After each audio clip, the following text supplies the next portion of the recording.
Hello friends, welcome back to my channel. My name is Sara और आज मैं explain करने वाली हूँ OMG वैम्पायर सीरीज के एपिसोड 5 को। अगर आप मेरे चैनल पर नए हैं तो प्लीज चैनल को सब्सक्राइब कर लीजिए ताकि आने वाली वीडियो आपसे कभी मिस ना हो। और अगर आपने इससे पहले वाले पार्ट्स नहीं देखे हैं तो उसका लिंक आपको डिस्क्रिप्शन और कमेंट में मिल जाएगा। आप लोगों में से काफी सारे लोगों ने कमेंट किया है कि ओनली बू सीरीज को एक्सप्लेन कीजिए, तो नेक्स्ट वीडियो में ओनली बू सीरीज पर ही बनाऊंगी। तो चलिए बिना देर करते हुए आज के एक्सप्लेनेशन को स्टार्ट करते हैं। फ्रेंड्स, प्रीवियस एपिसोड में हमने दो मिस्टीरियस पर्सन को देखा था। इनमें से रेड टाई वाला पर्सन दूसरे पर्सन का बॉस होता है, जिसको सेन और डन की शॉप वाली जगह बहुत ही ज्यादा पसंद आती है और वो उस जगह को खरीदना चाहता था। इसलिए वो अपनी सेक्रेटरी को बोलता है कि 1 हफ्ते के अंदर इस जगह को खरीद लो। और उसका सेक्रेटरी बोलता है कि अगर वो लोग नहीं माने तो हम क्या करें। तो वो बोलता है कि अगर वो नहीं माने तो उन्हें जान से मार देना, क्योंकि मुझे ये जगह हर हाल में चाहिए। उसी वक्त जॉली, चिन और माइक ये तीनों भी रन और सेन के शॉप पर आ रहे थे। ये तीनों वहां से गुजर रहे होते हैं। ठीक उसी वक्त इधर से वो दोनों मिस्टीरियस पर्सन भी जा रहे होते हैं। वो रेड टाई वाला पर्सन जब जॉली के सामने से गुजरता है तो जॉली उसे देखकर थोड़ा सरप्राइज हो जाती है। वो उसे ऐसे देख रही होती है मानो वो उसे पहचानती हो। वो जल्दी से भागते हुए रन और सेन के पास आती है तो रन और सेन उसे टीज करने लगते हैं कि अब क्या तुमने दो दो बॉडीगार्ड्स रख लिए हैं। तो वो उनसे बोलती है कि गाइस, मजाक करना बंद करो और मेरे साथ जरा साइड में आओ। फिर वो मिक्स को भी वहां पर बुलाती है। चारों एक जगह पर इकट्ठा होते हैं। तब वो उन्हें बताती है कि थोड़ी देर पहले मैंने वैम्पायर विचान को देखा। तो वो सभी उससे पूछते हैं कि लेकिन ये विचान है कौन। वो उन्हें बोलती है कि क्या तुम लोगों ने वैम्पायर लैंड की हिस्ट्री नहीं पढ़ी है। तो वो तीनों बोलते हैं कि नहीं, हमने नहीं पढ़ा। तब जॉली उन्हें बताती है कि विचान एक इविल वैम्पायर है जो कि वैम्पायर वर्ल्ड पर राज करना चाहता था, लेकिन हिस्ट्री में ऐसा लिखा है कि उसे वैम्पायर वर्ल्ड से निकाल दिया गया था और according to vampire world history उसकी डेथ भी हो चुकी है। लेकिन अभी मैंने उसे शॉप के बाहर देखा। इस पर सेनोस से बोलता है कि लगता है तुम्हें कोई गलत फहमी हो गई है, तुमने किसी और को विचान समझ लिया होगा। जॉली बोलती है कि नहीं, मैं श्योर हूँ कि मैंने उसी को देखा। इस पर वो उससे बोलते हैं कि या फिर हो सकता है कि वो विचान की पैरेलल बॉडी हो, क्योंकि तुम्ही ने बताया कि वैम्पायर विचान ऑलरेडी मर चुका है। जॉली बोलती है कि हाँ, शायद तुम लोग सही कह रहे हो। तभी मिक्स उससे बोलता है कि फिलहाल तुम विचान की नहीं बल्कि उन दोनों की चिंता करो। मिक्स चिनो और माई की बात कर रहा होता है, जो कि जॉली के लिए एक दूसरे से लड़ रहे होते हैं। तो जॉली उससे बोलती है कि हाँ, तुमने सही कहा। फिर वो खुद ही की तारीफ करने लगती है कि इतना सुंदर होना भी ना किसी प्रॉब्लम से कम नहीं है।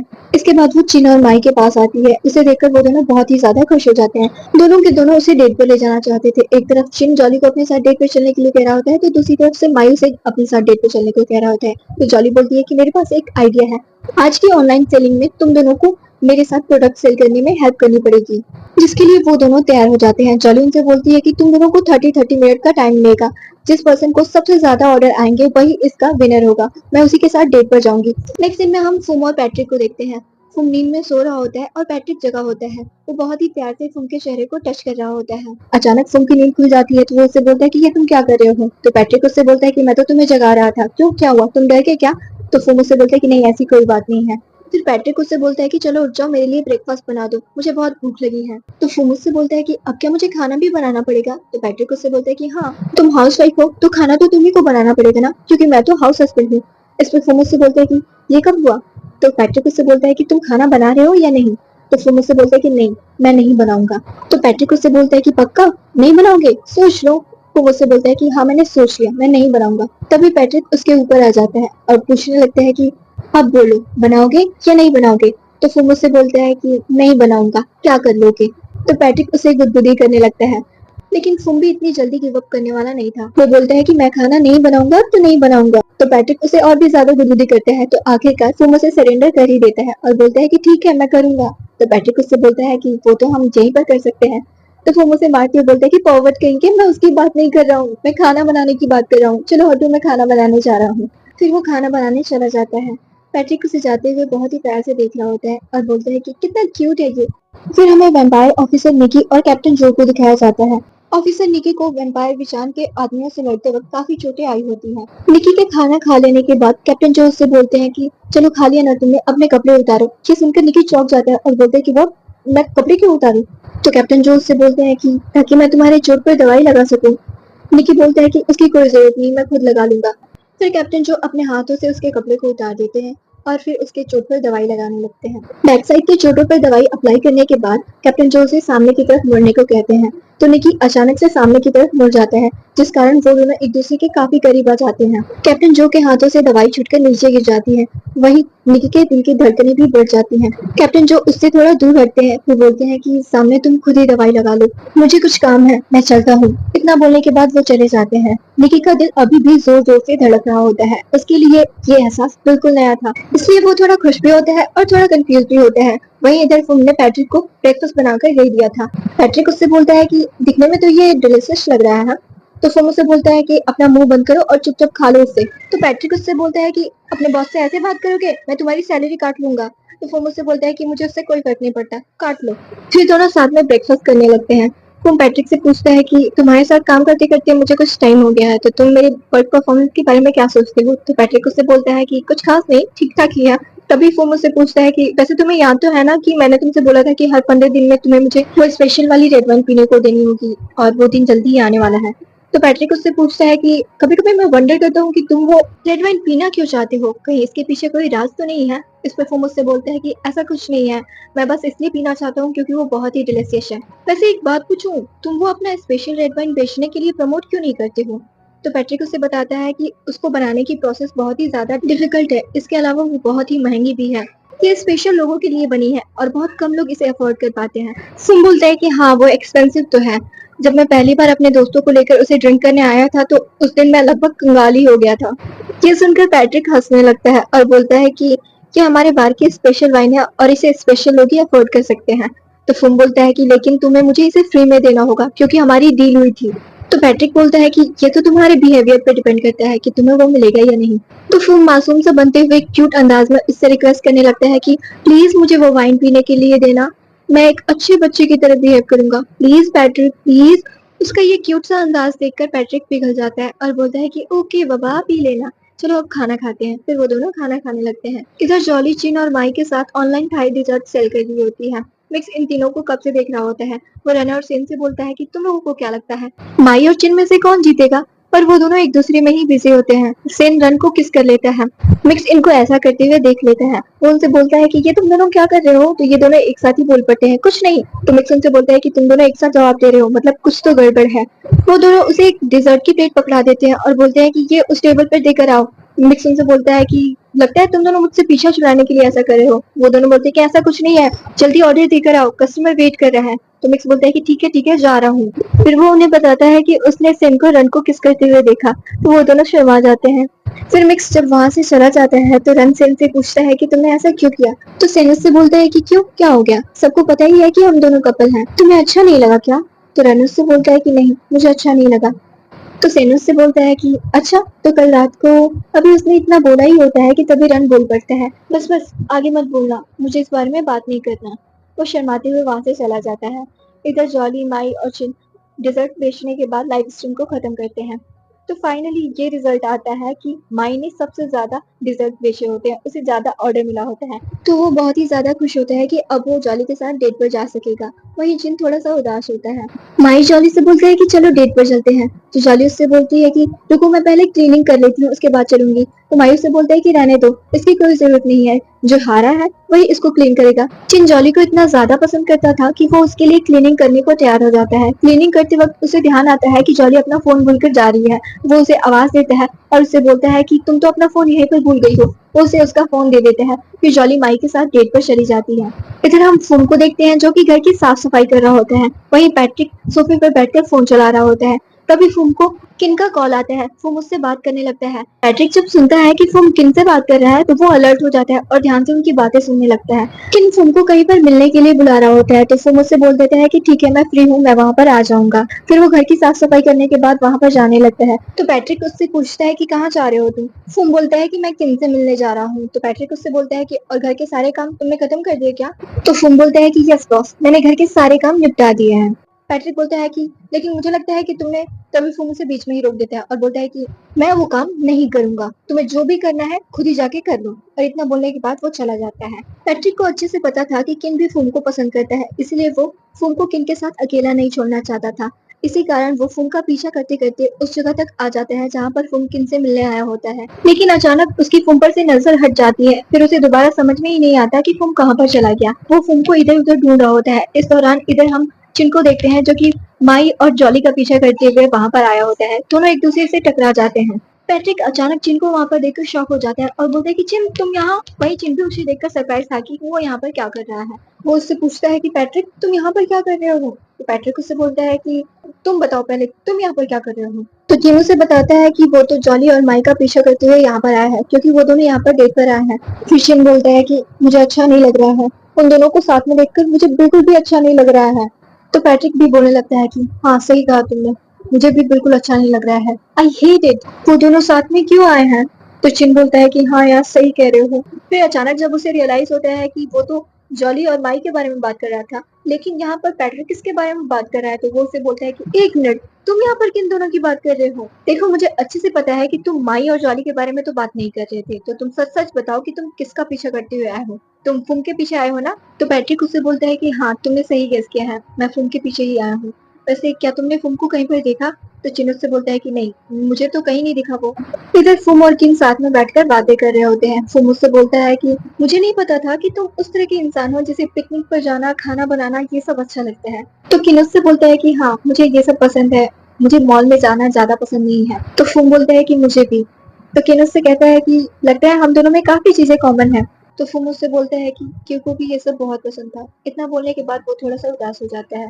किन फुम से बोलता है कि फुम, अगर मेरे भाई ने तुम्हारे साथ कुछ गलत किया है तो मैं उसे फिक्स करना चाहता हूँ। फुम उसे कुछ भी नहीं बोलता। तभी वहाँ पर जॉली और माई आ जाते हैं। जॉली फुम को बोलती है कि फुम तुम यहाँ। फुम उन दोनों को अपने साथ बैठने के लिए इनवाइट करता है। फिर वो किन को उन दोनों से और उन दोनों को किन से इंट्रोड्यूस करवाता है। फिर किन उनसे बोलता है कि चलो हम सब साथ में लंच करते हैं। तो माई उससे बोलता है कि हम 4 लोग हैं, क्या तुम्हारे पास 4 लोगों का खाना है? तो किन बोलता है कि हाँ है। मुझे नहीं पता था कि फुम को क्या पसंद है, उसका फेवरेट क्या है, इसलिए मैं बहुत सारी डिशेस बना कर लाया हूँ। माई समझ जाता है कि शायद किन फुम को पसंद करता है, इसलिए वो उससे बोलता है कि क्या तुम मेरे फ्रेंड के साथ फ्लर्ट करने की कोशिश कर रहे हो? ये सुनकर फुम थोड़ा ऑकवर्ड हो जाता है। फिर इस बात को अवॉइड करने के लिए वो बोलता है कि चलो हम सब खाना खाते हैं। तब तक इधर फुम और पैट्रिक भी इन चारों को देख लेते हैं और वो छुपकर इन चारों पर नजर रखने लगते हैं। इन दोनों को समझ नहीं आ रहा होता है कि ये क्या करे। वहीं पर 2 और लोग भी होते हैं जो इन चारों पर नजर रख रहे होते हैं। जब पैट्रिक की नजर उन दोनों पर पड़ती है तो वो चिन से पूछता है कि चिन वो दोनों कौन है? तो चिन को लगता है कि वो माई और जॉली के बारे में पूछ रहा है, तो वो उससे बोलता है कि वो तो माई और जॉली है। तो पैट्रिक उससे बोलता है कि मैं उन दोनों की बात नहीं कर रहा हूँ। फिर वो उन दोनों पर्सन को दिखाते हुए पूछता है कि मैं इन दोनों की बात कर रहा हूँ। तो चिन उससे बोलता है कि मैं नहीं जानता ये दोनों कौन है। फिर वो नोटिस करता है कि वो दोनों लोग भी उन दोनों की तरह उन चारों पर नजर रखे हुए हैं। दरअसल ये दोनों पर्सन वैम्पायर पुलिस ऑफिसर होते हैं जो कि फुम और जॉली को पकड़ने आए होते हैं। इनफैक्ट ये दोनों यहाँ पर ये बोलते भी हैं कि चलो उन दोनों को पकड़ लेते हैं, और इतना बोलने के बाद वो उन्हें पकड़ने के लिए जाने लगते हैं। पैट्रिक और चिन जब ये सुनते हैं तो वो दोनों शॉक्ड हो जाते हैं और वो जल्दी से भागते हुए इन दोनों वैम्पायर पुलिस को पकड़ने के लिए आते हैं। लेकिन जैसे ही वो उस जगह पर पहुंचते हैं तो देखते हैं कि वो दोनों वहां से गायब है। तो ये लोग शॉक्ड हो जाते हैं कि इतनी जल्दी वो लोग कहाँ चले गए। फिर ये दोनों जल्दी से भागते हुए उन चारों को वार्न करने के लिए आते हैं और उनसे बोलते हैं कि गाइस गाइस जल्दी चलो यहाँ से। माई चिन को देखते ही उस पर भड़कते हुए बोलता है कि तुम यहाँ पर क्या कर रहे हो? वहीं फोम भी पैट्रिक को बोलने लगता है कि तुम यहाँ पर क्या कर रहे हो? कहीं तुम मेरा पीछा तो नहीं कर रहे थे ना? तो पैट्रिक बहाना बनाते हुए बोलता है कि नहीं तो, हम यहाँ पर रेगुलरली एक्सरसाइज करने आते हैं, है ना चिन? तो चिन भी उसका साथ देते हुए बोलता है कि हाँ हाँ हम यहाँ पर एक्सरसाइज करने आते हैं, स्ट्रॉन्ग बनने आते हैं। फिर पैट्रिक उन्हें बताता है कि हमने 2 लोगों को देखा जो काफी अजीब बिहेव कर रहे थे और वो तुम सब पर नजर रख रहे थे। ये सुनकर उन चारों को काफी अजीब लगता है और वो उनकी बात पर यकीन नहीं कर रहे होते हैं। फिर चिन उनसे बोलता है कि और हमने ये भी सुना कि वो कुछ ऐसा बोल रहे थे कि आज हम इनको पकड़ के रहेंगे। इतना सुनते ही जॉली के दिमाग में तुरंत मिक्स की बात याद आती है कि उसने बोला था कि वैम्पायर पुलिस उन सबको पकड़ने के लिए जगह जगह पर घूम रही है। और तब तक फूम को भी ये बात समझ में आ जाती है कि वो दोनों पर्सन जरूर वैम्पायर पुलिस ही होंगे। वो और जॉली एक दूसरे की तरफ देखने लगते हैं क्योंकि उन्हें जल्दी वहां से निकलना था। फिर फूम किन से बहाना बनाता है कि किन हमें जाना होगा क्योंकि हमारी एक अपॉइंटमेंट है और हमारे दोस्तों की भी शादी है, तो हमें उनकी शादी की तैयारी करनी पड़ेगी। तभी जॉली भी उसका साथ देते हुए बोलती है कि हाँ हाँ मैं तो इस बारे में भूल ही गई थी। फिर वो जल्दी से वहां से निकल जाते हैं। फिर वो दोनों छुपते छुपाते वैम्पायर पुलिस से बचते हुए रन और सिन की शॉप पर पहुंचते हैं। अब जब ये पांचों फ्रेंड साथ में होते हैं तो डिस्कस करने लगते हैं कि वैम्पायर पुलिस ने तो उन्हें ढूंढ ही लिया है, अब उनसे बचने के लिए क्या किया जाए। फिर बोलते हैं कि उनसे बचने का एक ही रास्ता है, हमें इंसान बनना होगा। और आप सबको तो पता ही होगा कि इंसान बनने का प्रोसेस क्या है। सबसे पहले उन्हें किसी ऐसे पर्सन को ढूंढना होगा जो उनसे सच में पूरे दिल से सच्चा प्यार करे, और इसके बाद वो लोग उसे बाइट करके खुद ह्यूमन बन जाएंगे और वो पर्सन वैम्पायर बन जाएगा। सेन फूंग के इस आइडिया का विरोध करते हुए बोलता है कि नहीं, हम ऐसा नहीं कर सकते, हम किसी निर्दोष मासूम की जान नहीं ले सकते। वो फूंग को डांटने लगता है कि तुम्हें और कोई आइडिया नहीं मिला? तो फूंग उससे बोलता है कि हमारे पास इसके अलावा और कोई भी रास्ता नहीं है। सेन उसका विरोध करते हुए बोलता है कि बस इतना ही सोच पाए तुम? क्या तुम उनसे लड़ने के बारे में नहीं सोच सकते थे? फूंग उससे बोलता है कि तुम्हें लगता है कि हम फाइट कर सकते हैं? क्योंकि ये लोग एक नॉर्मल टीनेजर वैम्पायर्स होते हैं, इनके पास उतनी ज्यादा पावर नहीं होती है, इनको बहस करते थे। जॉली उनसे बोलती है कि बस करो यार, तुम लोग झगड़ा करना बंद करो। फिर वो फूंग से बोलती है कि फूंग, अगर तुम ऐसा कुछ करने के बारे में सोच रहे हो तो मैं तुम्हें नहीं रोकूंगी, लेकिन हम वो रास्ता नहीं अपनाएंगे। भले ही कुछ भी हो जाए पर हम लड़ेंगे, भले ही हम हार जाए फिर भी हम लड़ेंगे। तभी रन बोलते हैं कि पकड़े जाने के बाद वो लोग हमें जान से मार देंगे, तो इससे अच्छा है कि हम उनसे फाइट करते हुए अपने हक के लिए लड़ते हुए मरे। इधर वैम्पायर वर्ल्ड में इन पांचों के पेरेंट्स जनरल लक्स के आदमियों से लड़ते हुए उसके खुफिया अड्डे पर पहुंचे होते हैं, जहां पर फुनके रेड छुपते छुपाते हुए उस कमरे तक पहुंचने की कोशिश कर रहे होते हैं जहां पर जनरल लक्स ने एक पर्सन को कैद करके रखा होता है और वो उस पर्सन से कुछ पूछताछ कर रहा होता है। फाइनली वो कमरा मिल जाता है तो फुनके रेड कमरे के बाहर से ही अपना कान लगाकर उनकी सारी बातें सुनने की कोशिश करने लगते हैं। इधर कमरे में जनरल लक्स ने एक पर्सन को कुर्सी से बांध कर रखा होता है और वो उससे बार बार पूछ रहा होता है कि इंसिग्निया कहाँ पर है। फ्रेंड्स, इंसिग्निया का मतलब होता है मिलिट्री रैंक या फिर आप उसको बैच या फिर पोस्ट कह सकते हैं। दरअसल जनरल लक्स अब वैम्पायर वर्ल्ड पर राज करना चाहता था, इसलिए वो अब गवर्नर बनना चाहता था। इसी कारण वो उस पर्सन को कैद करके रखा होता है और उससे बार बार पूछ रहा होता है कि इंसिग्निया यानी कि वैम्पायर गवर्नर बनने की बैच कहाँ पर है, और वो पर्सन उसे बताने के लिए बिल्कुल तैयार नहीं होता है। इसलिए जनरल लक्स अपने आदमियों को ऑर्डर देता है कि इसको तब तक मारो जब तक कि ये इंसिग्निया के बारे में बता नहीं देता। हालांकि जनरल लक्स उस पर्सन को प्यार से मारते हर तरह से पूछ चुका होता है, लेकिन वो पर्सन अपनी जिद पर अड़ा होता है, वो इंसिग्निया के बारे में नहीं बताता। सुन के डैड ने जनरल लक्स की सारी बातें छुपकर सुन ली होती है, वो जल्दी से वहां से निकल जाते हैं।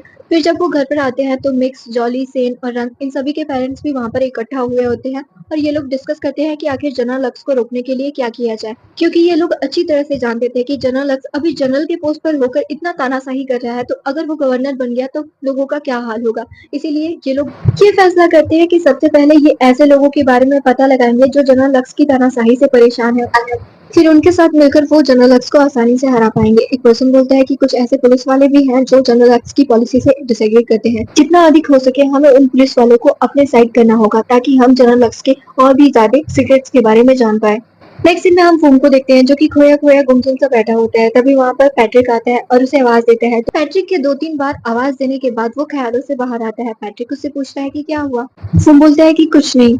फिर पैट्रिक उससे पूछता है कि तुम ख्यालों में कहीं खोए हुए थे या फिर कहीं तुम कामचोरी तो नहीं कर रहे थे ना।